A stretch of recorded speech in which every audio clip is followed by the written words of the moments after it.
freedom of religion is enshrined in the Malaysian Constitution. First, Article 11 provides that every person has the right to profess and to practice his or her religion and to propagate it. Second, the Constitution also provides that Islam is the religion of the country, but other religions may be practiced in peace and harmony. The status of freedom of religion in Malaysia is a controversial issue. Questions including whether Malaysia is an Islamic state or secular state remains unresolved. In recent times, there has been a number of contentious issues and incidents which has tested the relationship between the different religious groups in Malaysia. Religious demography. Malaysia has a population of just over 27 million. As of the 2010 population and housing census, 61.3% of the population practices Islam, 19.8% Buddhism, 9.2% Christianity,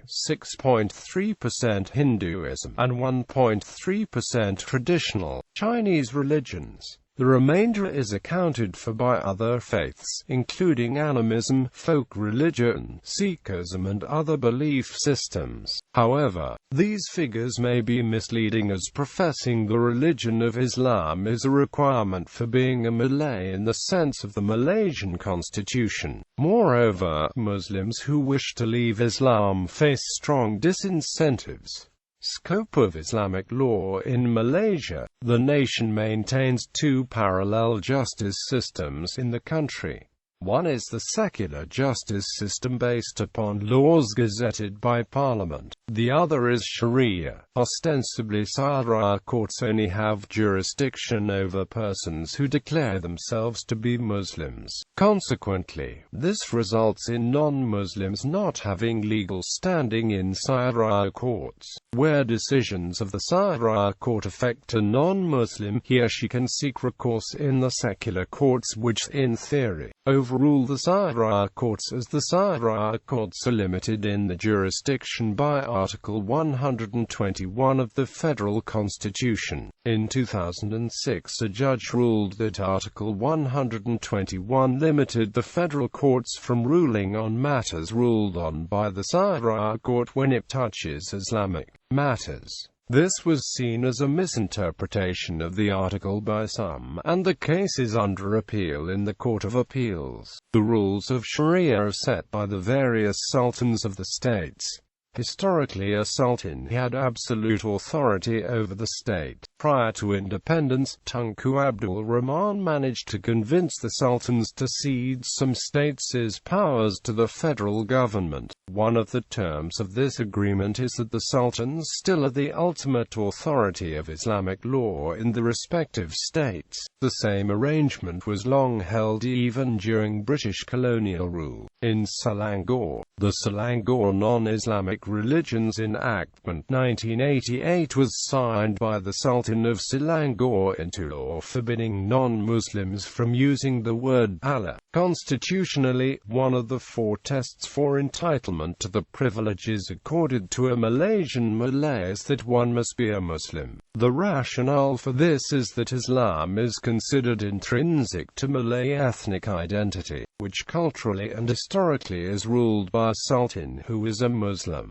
Another test is that one must follow the Malay culture. Controversially, court rulings have assumed that all ethnic Malays must automatically satisfy this constitutional definition of a Malaysian Malay, and have therefore concluded that they must satisfy all of its requirements, so they have to be Muslim. On the 29th of September 2001, the then Prime Minister, Tun Dr. Mahathir bin Mohamad, declared that the country was an Islamic state. The opposition leader at the time, Lim Kishiang, is now actively seeking support to declare Mahathir's move as unconstitutional by repeatedly clarifying that Malaysia is a secular state with Islam as its official religion as enshrined in the constitution. However, the coalition government headed by Mahathir at the time held more than two-thirds of the seats in parliament. A two-thirds majority vote in parliament is required for constitutional amendments in Malaysia.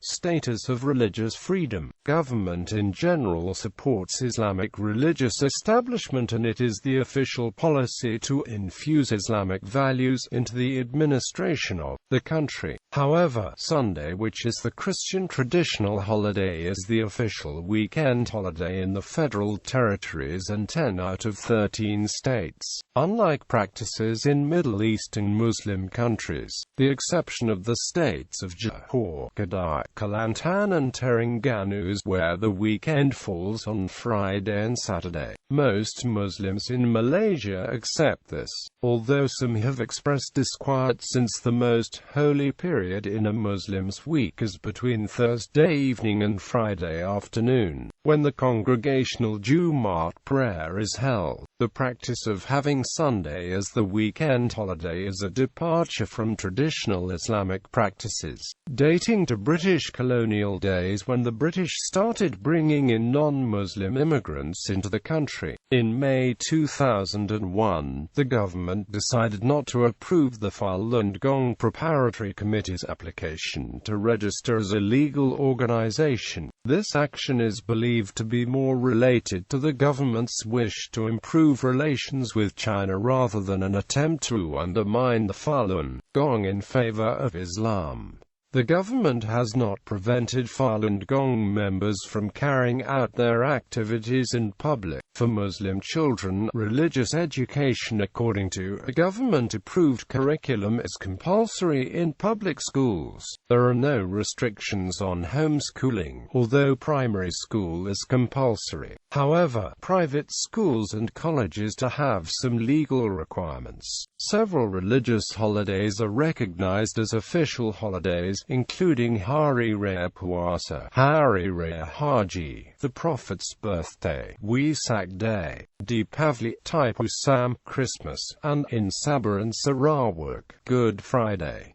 Interfaith efforts in Malaysia. In April 2002, the Human Rights Commission initiated an interfaith dialogue aimed at promoting better understanding and respect among the country's different religious groups. Participants included representatives from the Malaysian Islamic Development Department, the Malaysian Ulama Association, and the Malaysian Consultative Council of Buddhism, Christianity, Hinduism and Sikhism. In early 2005, much debate was stirred up by a proposed interfaith commission put forward by various individuals, some of which included academics and lawyers from the Bar Council. The steering committee behind the proposal for a draft bill for the commission organized a national conference that saw about 200+ people from all religious backgrounds attending it. They hashed out the framework for a commission that could advise the relevant parties on the many interfaith issues that arise in pluralistic Malaysia, such as conversion from Islam to another faith, which is deemed as apostasy in Malaysia. Member of Parliament Zulkifli Ahmad stated that he is against religious pluralism, saying that it has relativized truth claims by implying that Islam is the same as other religions. Dr. Ahmad went on to make a distinction between promoting relativism of religions and cooperation with people in a multiracial, multi-religious, multicultural, and multilingual society, and that the latter was necessary to build a strong country. After much coverage in the local newspapers, the draft bill was put on hold by Prime Minister Abdullah Ahmad Badawi, due to the controversy surrounding it.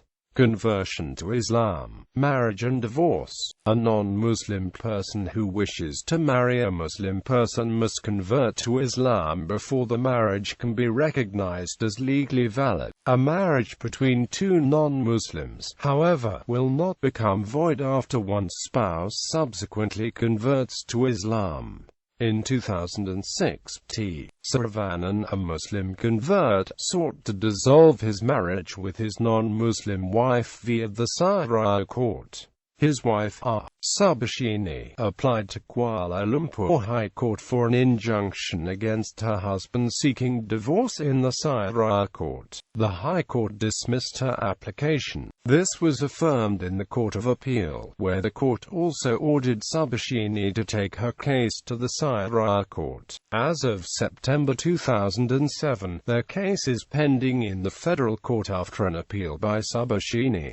Subhashini is also seeking to stop or declare void the conversion of their children. As of the 27th of December 2007, Subhashini failed in an attempt to stop her husband from divorcing her in an Islamic court. She also failed to persuade the federal court her husband should be banned from converting the 4-year-old son to Islam. The appeal was rejected on a technicality, but court added that she would be able to try again in a few months. Voluntary conversion of minors. Conversion to other faiths is allowed in Malaysia once one has reached an age of majority. A minor may not convert to another faith without explicit permission of his or her guardian, as described in the Guardianship of Infants Act and the Federal Constitution and 12 and. This case was tested by Tony versus Kadimo of Pasir Mas, Kelantan in 1986. Tony's daughter was a ward of the state. She married a Muslim, hence then a minor, converted to Islam. The High Court ruled that the father's right to decide the religion and upbringing of the infant is allowed, subject to the condition that it does not conflict with the principles of the infant's choice of religion guaranteed to her under the federal constitution. Through the proceedings, Susie Teo never appeared in court to testify. The decision was overruled on appeal to the Supreme Court, who held, in all the circumstances and in the wider interests of the nation, no infant shall have the automatic right to receive instruction relating to any other religion other than own without the permission of the parent or guardian. The Supreme Court further held that this was only over academic interest, as Susie Teo was no longer a minor at the time of hearing. In response, several states passed laws providing for conversion by 15.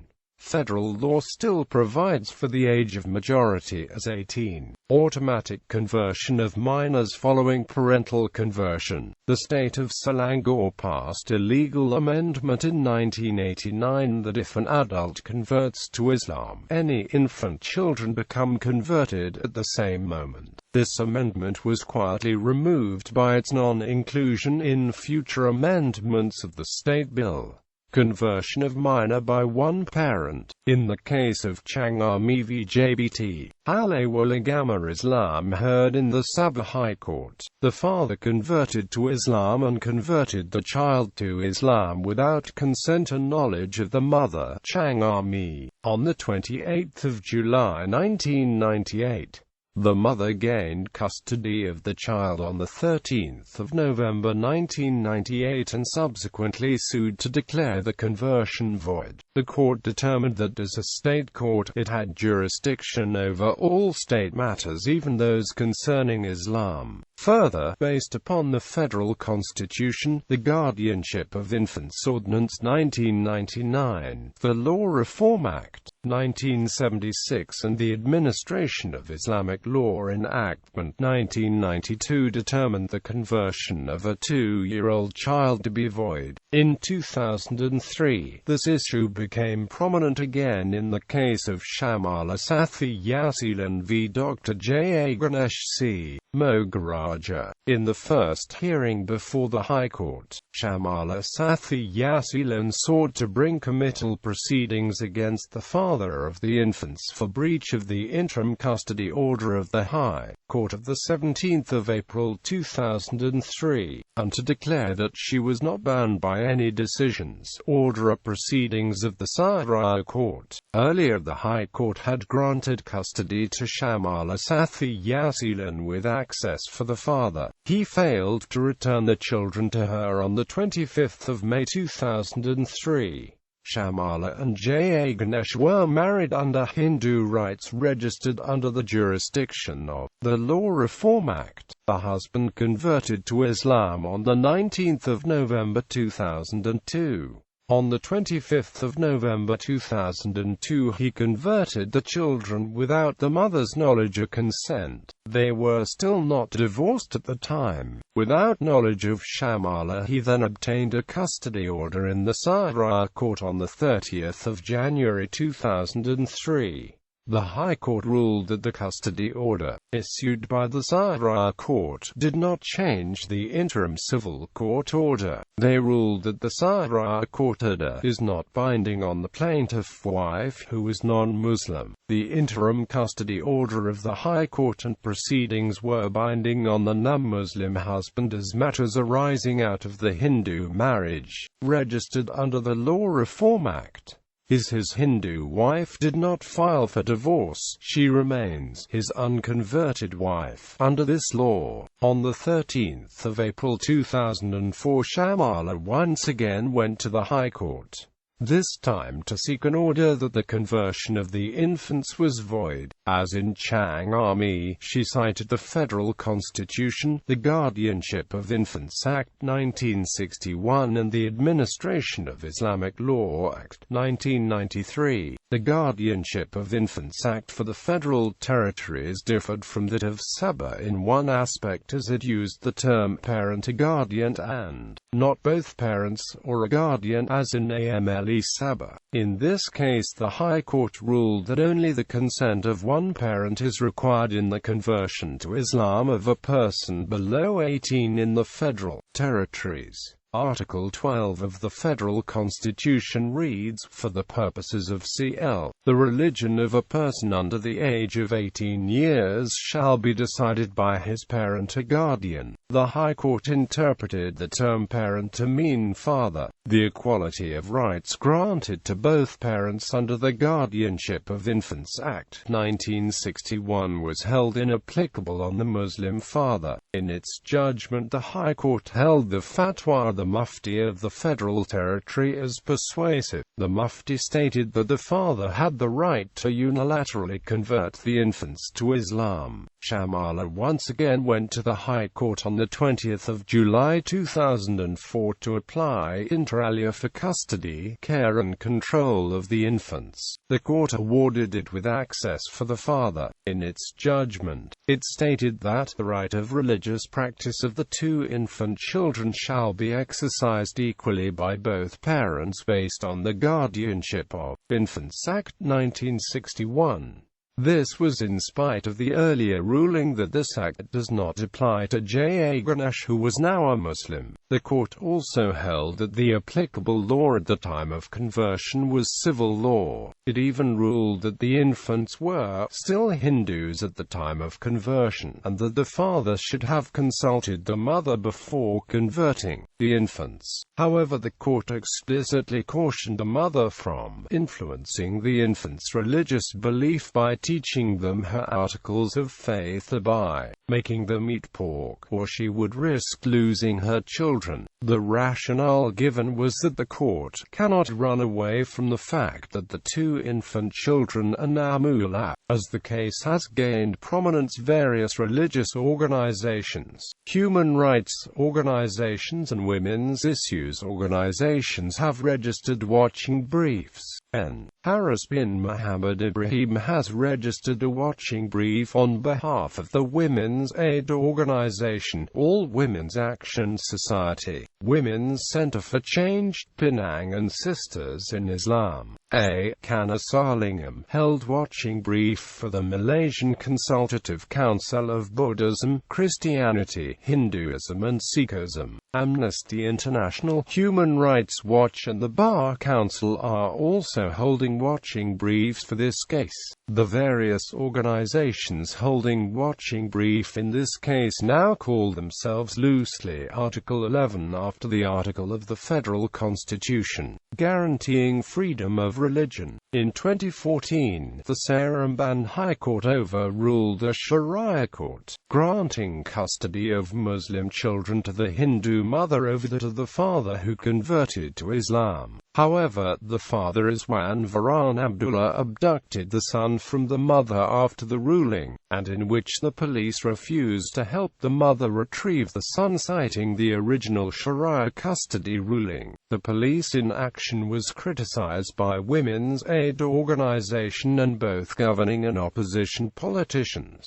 Conversion from Islam. Muslims who wish to convert from Islam face severe obstacles. For Muslims, particularly ethnic Malays, the right to leave the Islamic faith and adhere to another religion is a controversial question. The legal process of conversion is also unclear. In practice, it is very difficult for Muslims to change the religion legally. In 1999, the High Court ruled that secular courts have no jurisdiction to hear applications by Muslims to change religions. According to the ruling, the religious conversion of Muslims lies solely within the jurisdiction of Islamic courts. The issue of Muslim apostasy is very sensitive. In 1998, after a controversial incident of attempted conversion, the government stated that apostates would not face government punishment so long as they did not defame Islam after the conversion. However, whether the very act of conversion was an insult to Islam was not clarified at the time. The government opposes what it considers deviant interpretations of Islam, maintaining that the deviant group's extreme views endanger national security. In 2005, international media attention focused on the Sky Kingdom sect, whose founder Ayuping claimed to be God,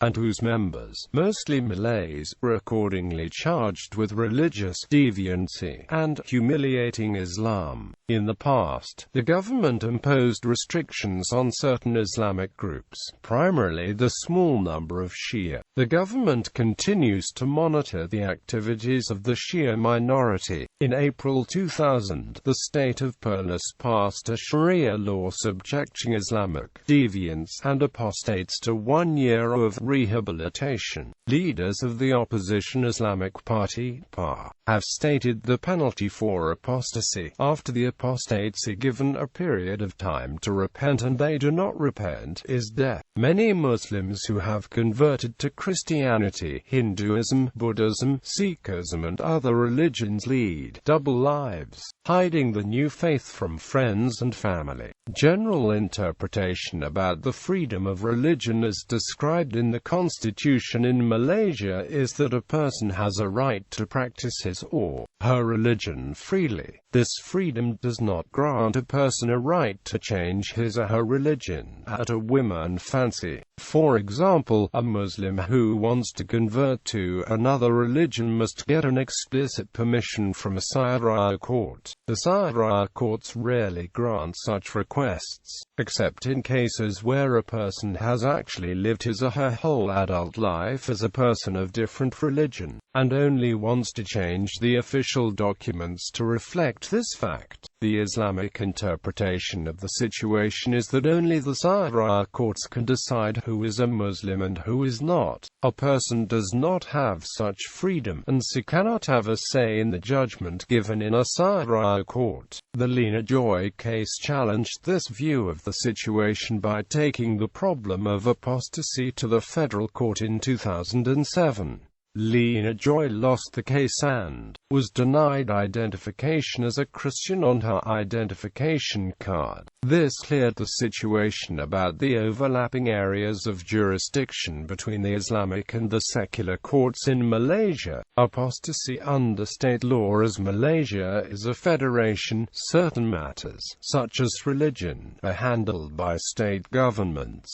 There is subsequently some amount of divergence between different states in the treatment of converts from Islam. Statistics indicate that Negri Sembilan has the largest number of converts, with 840 applications made to officially renounce Islam in 2005, 62 of which succeeded.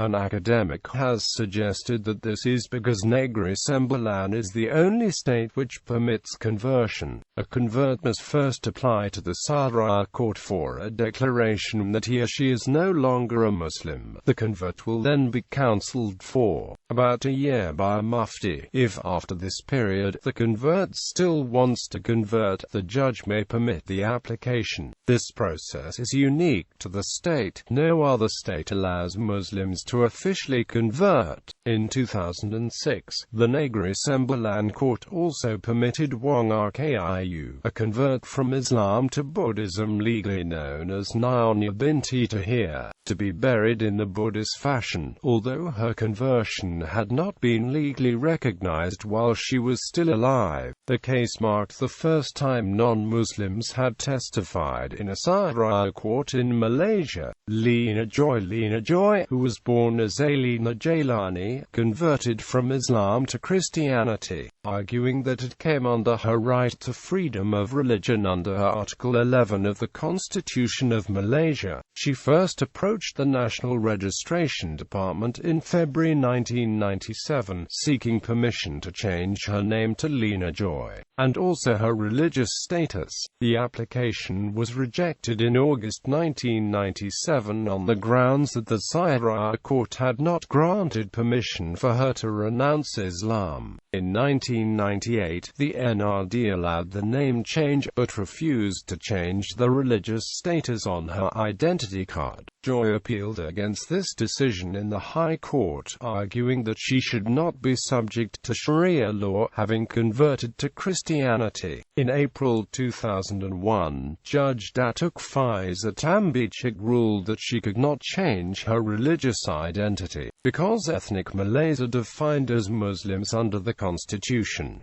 Joy then took her case to the Court of Appeal. On the 19th of September 2005, the court ruled in a 2-to-1 majority decision against Joy. Justice Abdul Aziz and Justice Arifin Sakaria agreed that the NRD was correct in rejecting Joy's application and said it was up to the Sharia court to settle the issue. Joy further appealed to the Federal Court of Malaysia, the highest court and the court of last resort in Malaysia. The Federal Court heard the appeal in July 2006, and it was presided by the Chief Justice of Malaysia Ahmad Faraz Abdul Halim, Chief Judge of Sabah and Sarawak Richard Malanjam, and Federal Court Judge Alauddin Sharif. On the 30th of May 2007, the Federal Court, in a 2-to-1 decision, dismissed Joy's appeal. The court's panel ruled that only the Sharia court had the power to allow Joy to remove her religious designation of Islam from her national identity card. Chief Justice Ahmad Faraz Sheikh Abdul Halim and Federal Court Judge Justice Alauddin Mohd Sharif delivered the majority decision dismissing her appeal. Chief Judge of Sabah and Sarawak Justice Richard Malanjam dissented.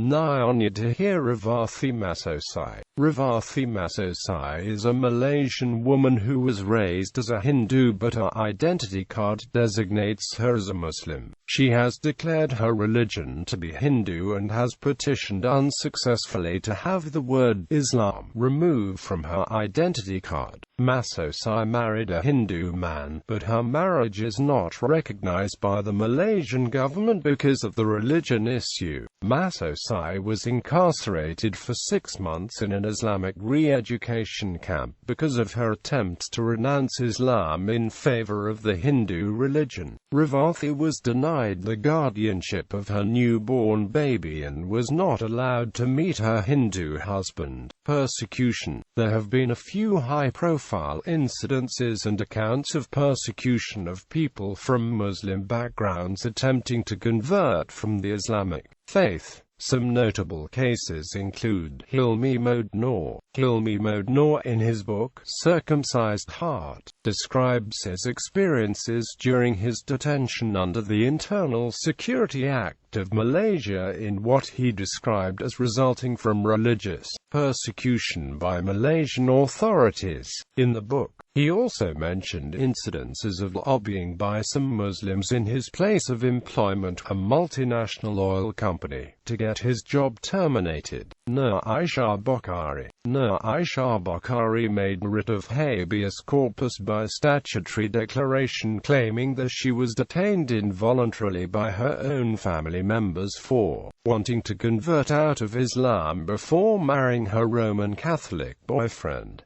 She subsequently escaped and has since left the country. Abdullah Jeffrey, also known as Abdullah Abunwab, 36, made the application on the grounds that he had not practiced the Islamic teachings since converting to the religion 14 years ago.